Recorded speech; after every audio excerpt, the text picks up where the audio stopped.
Hello दोस्तों, कहानी दुनिया चैनल पर आपका स्वागत है। कहानियों की कड़ी में आइए आज सुनते हैं सुषमा मुनींद्र जी की लिखी कहानी असंतोष। बाल गोपाल का विवाह है। सनत कक्का ने बहुत आग्रह से बुलाया है। सुहास सोचती है गांव हो आए। कब से गृह ग्राम नहीं गई। दिल्ली की व्यस्तता जाने नहीं देती। कभी समय निकाला भी तो जहाँ बाबूजी पदस्थ हैं वहाँ जाती है। माँ से गांव की सूचना मिलती रहती है। यही कि सनत कक्का की चारों लड़कियाँ तो किसी प्रकार ब्याह दी गईं। अब पेट पोषना बाल गोपाल बचा है बस। सुहास की स्मृति में गांव उतर आया। बाबूजी के बड़े प्रशासनिक पद, प्रभुत्व, पैसे का प्रभाव पूरे गांव में देखा जा सकता है। माँ जब भी गांव जाती कमर में हाथ धरे इस बखारी से उस बखारी डोलती फिरती। पीछे पीछे पैदावार का हिसाब देती काकी। काकी की लड़कियां हुक्म बजाती, जो बोलो सो हाजिर। कभी बेल का शरबत, कभी पुदीने की चटनी, कभी कैथे की चटनी, कभी रसाज की कढ़ी। सुहास की उतरन यहाँ खप जाती। काकी की लड़कियां लाली, सुमति, संखी, सरोजिया छीना झपटी करती। लाली ने बचपन में सुहास की उतरन पहनी होगी। इधर 13-14 की होते ही साड़ी पहनने लगी थी। बाकी तीनों बहनें सुहास की उतरन पाकर खुश हो जाती, जबकि लाली अपनी साधारण सूती साड़ी में विभोर रहती। लाली का संतोष सुहास को त्रास देता। सुहास खुद से 1.5 वर्ष छोटी लाली को अकारण अपना प्रतिद्वंदी मानने लगी थी, जबकि लाली सुहास के ठाट बाट से निष्प्रभावी बनी रहती। सुहास उद्विग्न होती। लाली, तू साड़ी में खबीज दिखती है। जिज्जी, साड़ी में बहुत आराम मिलता है। लड़कों जैसे पैंट में तुम्हारा दम नहीं घुटता। लाली अपनी नादानी में सुहास को छेड़ देती। तू क्या जानेगी जीन्स की शान। गांव से निकल, फिर देख लड़कियां कितना अद्भुत कर रही हैं, कितनी ऊंची पढ़ाई कर रही हैं। तो हम भी 8वां पास किए हैं अच्छे नंबरों से।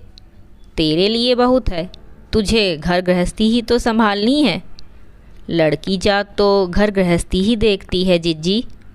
इसीलिए दिद्दा तुम दिन भर चौका चूल्हा देखती हो, पहनने ओढ़ने का सहूर नहीं सीखती।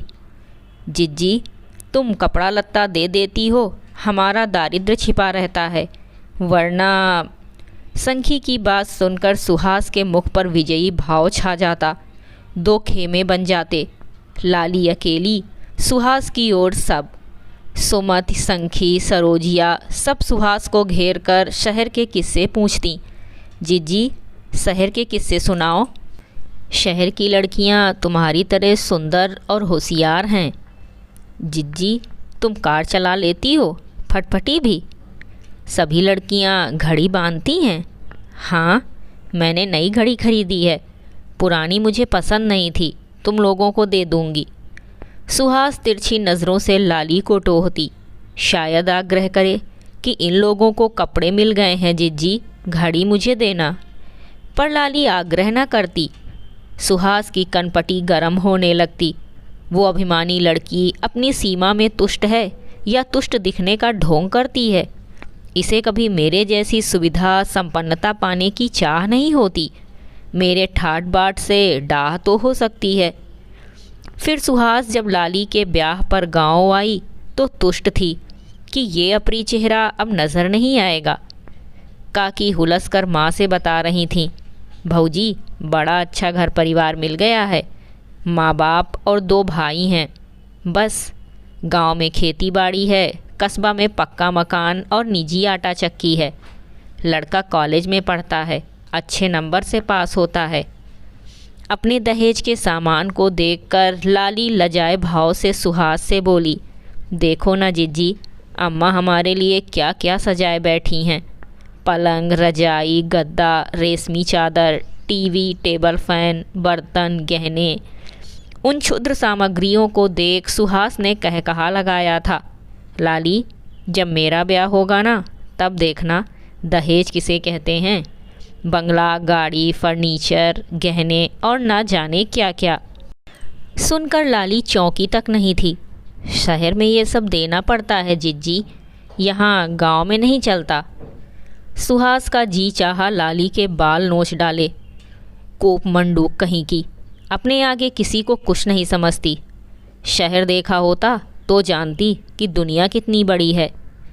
सुहास अपने विवाह में लाली को दिखा देना चाहती थी कि दुनिया ऐसी रंगीन होती है और ज़िंदगी इसे कहते हैं। सुहास का श्रृंगार, रत्न जड़ित आभूषण, बहुमूल्य परिधान, घर की भव्य सजावट, विद्युत बल्बों की जगमगाहट, अत्याधुनिक परिधानों में अतिथि समुदाय, नयनाभिराम IAS दूल्हा, संगीत लहरी, भव्य भोज, विराट दहेज, सब कुछ बेजोड़ अद्भुत था। सुहास ने पाया लाली की आंखों में अचरज और कौतूहल खूब था, पर ईर्ष्या द्वेष न था। लाली अपने पति रामानुज और 2 नन्ही बेटियों में रमी हुई अपने स्तर पर प्रसन्न नजर आ रही थी। सुहास के भीतर मरोड़ सी उठी। मेरे विवाह की भव्यता इसे थोड़ा भी विचलित नहीं कर रही है। ये खुश है, हर काम में कैसे आगे आगे हो रही है। हम तो खूब नाचेंगे गाएंगे। जिज्जी का ब्याह क्या मामूली बात है। बड़ी अम्मा, जिज्जी के ससुराल भेजा जाने वाला बैना तो हम ही बनाएंगे। खाजा, गुजिया, मठुलिया, सोहारी, तुम्हारी ये शहरी हलवाई सोहारी बनाना क्या जाने। जिज्जी उपटन लगवाने में मुँह ना सिकोड़ो, बड़े भाग से देह में हल्दी चढ़ती है। चलो बैठो, तुमने बहुत पुण्य किए हैं, तभी तुम्हें भी इतना अच्छा घरवर मिल रहा है जैसे कि हमें मिला है। घर धन धान्य से भरा रहता है, अच्छा परिवार है, और हमारे चक्की वाले तो साक्षात श्री रामचंद्र जी हैं। लाली, तू भी, जिस घर में तू रहती है उसमें मैं 2 दिन नहीं रह सकती। बंगला गाड़ी की आदत है। हमारे घर में भी कमी नहीं है जिज्जी। खूब बड़ा हवादार घर है, पनिहारिन कहारिन लगी हैं, खूब आराम है। सुहास विक्षुब्ध हुई। मेरे ठाट बाट देखकर भी इस बड़बोली का सुख समृद्धि मापने का मापदंड नहीं बदला। ये अपने स्तर पर खुश है या मेरे ऐश्वर्य को अनदेखा कर मुझे तंग करती है। मुझसे प्रभावित नहीं होती। क्या मेरी बराबरी करना चाहती है? मैं इससे कुछ लेना नहीं चाहती, बल्कि देना चाहती हूँ। बस ये भी अपनी बहनों की तरह मेरी चाकरी चाटुकारी करे, मेरे अभिमान को तुष्ट करे, खुद को छोटा समझे। पर ये बेवकूफ़। फिर तमाम व्यस्तताओं के बीच एक लंबा वक्त सरक गया। सुहास 2 बेटों की माँ बन गई। लंबे समय से किसी से मिलना नहीं हुआ। अब बाल गोपाल के ब्याह में जाकर देखना चाहिए कि लाली अब भी चहकती फिरती है या अभावों ने उसकी रीढ़ तोड़ दी है। बेवकूफ़ी में गिरावट आई या अब भी वैसी ही गंवार है। सुहास अपने पति श्रीकांत को बड़े प्रयास के बाद गृहग्राम चलने के लिए सहमत कर सकी। वे विमान में बैठने तक झल्लाते रहे। गांव की सड़ी गर्मी सहन नहीं होगी। प्रदूषित पानी से बच्चों को संक्रमण हो सकता है सुहास, और तुम्हारे गांव में ढंग का एक डॉक्टर तक नहीं मिलेगा। दिल्ली से खजुराहो विमान से, फिर खजुराहो से गांव तक की यात्रा सुहास के बाबूजी की कार में पूरी हुई। सुहास के पहुंचते ही घर में अफरा तफरी मच गई। श्रीकांत इतने बड़े अफसर, पूरा घर स्वागत में तत्पर हो उठा। सीलिंग फैन वाले कमरे में श्रीकांत को ले जाया गया। सुहास दूसरे कमरे में बैठी। बाल गोपाल ने टेबल फैन चला दिया। माँ, काकी, लाली, सुमति, संखी, सरोजिया सब घेर कर बैठ गए। सुहास ने बहुत सारे रिजेक्टेड कपड़े निकाले। संखी, ले भाई, ये साड़ी तू रख, मैं नहीं पहनती, दिल्ली में रोज़ फैशन बदलता है। सुमति, ये साड़ी पकड़, बड़ी गफ है, सालों तक पहन सकती है। सरोजिया, इधर आ, और हाँ, ये मेरे सोनू मोनू के कपड़े हैं, ये लोग अब पहनते नहीं। जिसके बच्चे को जो कपड़ा फिट आ जाए ले लो। इस लेन देन को देखती लाली बोल पड़ी। सोनू मोनू तो खूब नए फैशन वाले कपड़े पहनते होंगे, है ना? हमारी लड़कियां भी खूब फैशन समझने लगी हैं। हमारी देवरानी शहर की है, तो उसी ने इन लोगों को भी फैशनदार बना दिया है। सुनकर लाली को साड़ी थमाने जा रहे सुहास के हाथ ठिठक गए। इस अभिमानी को साड़ी देना व्यर्थ है। दूर से देखे और ललकती रहे। इधर सरोजिया सुहास के वैनिटी बैग को कौतुक से सहला रही थी। सुहास ने झिड़का, क्या समझ रही है सरोजिया? इसमें मिठाई नहीं, मेकअप का सामान है। तुम सबको क्रीम, पाउडर, परफ्यूम लगा दूंगी। संखी थिरक उठी। जीजी, तुम आ गई हो तो हमारा भी रंग जम जाएगा। बाल गोपाल पूछने लगा, जीजी, तुम्हें हवाई जहाज़ में बैठने में डर नहीं लगता? नहीं, सोनू मोनू तक नहीं डरते, खूब मज़े लेते हैं। हाँ जीजी, आजकल के बच्चे बहुत होशियार हो गए हैं। हमारी लड़कियां जब बाबूजी की कार में बैठकर यहाँ आईं तब इतनी खुश थी कि पूछो मत। लाली का ब्यौरा सुन सुहास को लगा लाली उसके बराबर खड़ी होने का प्रयास कर रही है। इसे किस तरह समझाया जाए? 100 जन्म ले लेगी तब भी मेरी बराबरी नहीं कर सकेगी। सुहास का जी चाहा कि चीखे, लाली, तुझे मेरा वैभव थोड़ा भी संतरास नहीं देता? तू कभी असंतोष व्यक्त कर देगी तो क्या तेरी मानहानि हो जाएगी? तू क्या मुर्दा है जो तुझे मेरे अच्छे कपड़े गहने लुभाते नहीं? तेरी कोई इच्छा, कामना, आकांक्षा नहीं है? तू इतनी संतुष्ट कैसे रह पाती है रे? सुहास के भीतर अकुलाहट भरती गई। लाली को पुकारते हुए सनत कक्का वहाँ आ पहुँचे। लाली, तुम यहाँ डटी हो? काम पड़ा है, चलो देखो। जिज्जी, तुम सुस्ता लो, मैं काम देख लूँ, कहकर लाली चली गई। सुहास ने राहत की सांस ली। सुहास को बड़ी देर बाद श्रीकांत का ध्यान आया। बेचारे बोर हो रहे होंगे। उनके कमरे में पहुंची तो देखा वहाँ दरबार लगा हुआ है। श्रीकांत हंस रहे हैं। कोई पूछ रहा है, कुतुब मीनार कैसी है जीजाजी? लाल किला और संसद भवन? पूछते क्या हो, दिल्ली आओ, सब दिखा देंगे, श्रीकांत बोले। बाल गोपाल बोला, जीजाजी, आप इतने बड़े अफसर हैं, हमें भी दिल्ली में काम दिलाइए ना। बिल्कुल, कहो तो वहीं सेटल करा दूं। कहते हुए श्रीकांत की दृष्टि दरवाजे पर खड़ी सुहास पर पड़ी। तुम अब तक कहाँ छिपी बैठी थी सुहास? देखो कैसी शीर्ष वार्ता चल रही है। लाला जी ने बड़ा बढ़िया पुदीने का शरबत पिलाया, मज़ा आ गया। सुहास चौंकी। पहले तो यहाँ आना ही नहीं चाहते थे और अब ऐसे ठठा रहे हैं जैसे पूरा जीवन यहीं बीता हो। और ये लाली हवा बयार है क्या? अभी वहाँ तो अभी यहाँ। लाली कहने लगी, शरबत अच्छा कैसे ना होता जीजाजी, आपके लिए स्पेशल बनाया है, एक गिलास और लाएं? सुहास ने भ्रकुटी तानी। कृपा कर शरबत पिलाकर भूख मत बिगाड़। ऐसा कर, इसी कमरे में टेबल लगवा दे तो इन्हें और सोनू मोनू को यहीं खिला देती हूँ। ये लोग भीड़ भाड़ में नहीं खाएंगे। आज तो भाई साहब पंगत का आनंद लीजिए, रामानुज ने आग्रह किया। ये ठीक होगा, कभी बचपन में खाया था, आज बचपन की यादें ताज़ा की जाएं। श्रीकांत तत्क्षण सहमत हो गए। लाली ने हर्ष व्यक्त किया।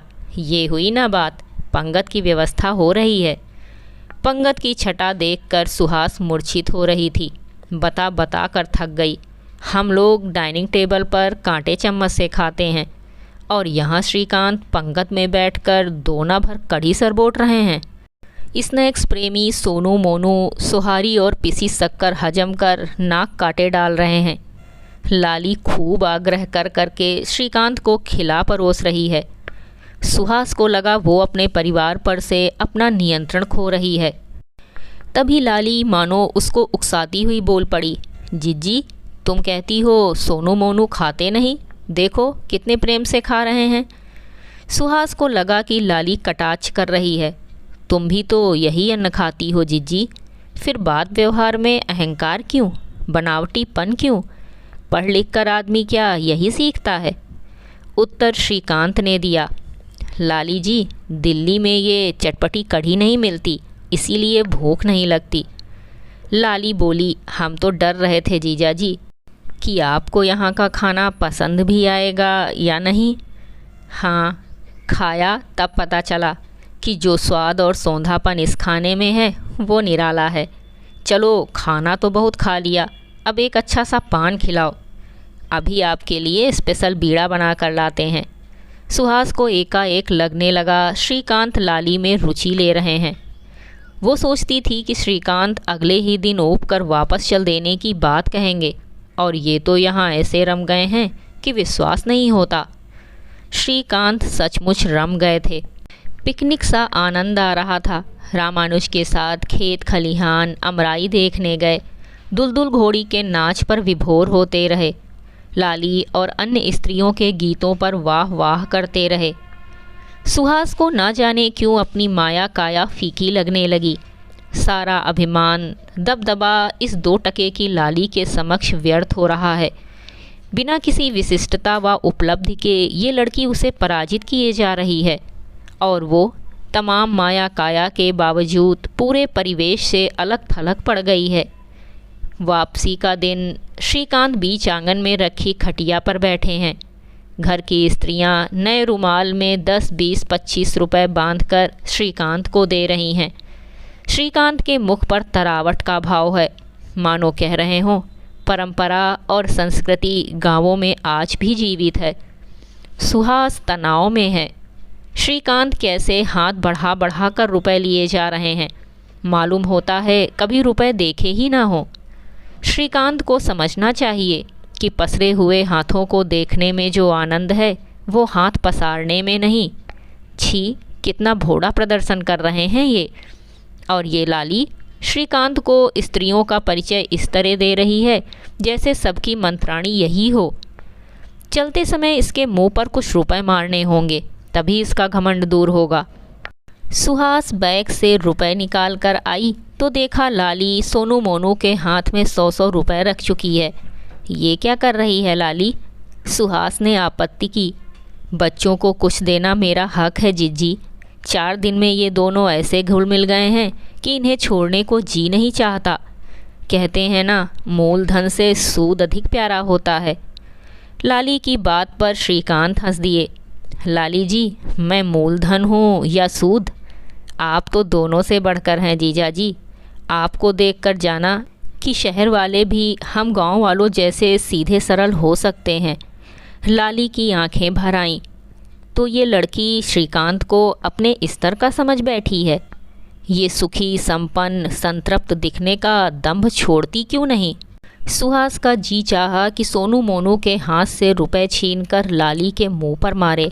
रख अपने रुपए, जानती हूँ तेरी औकात। श्रीकांत ने सुहास को स्मरण कराया।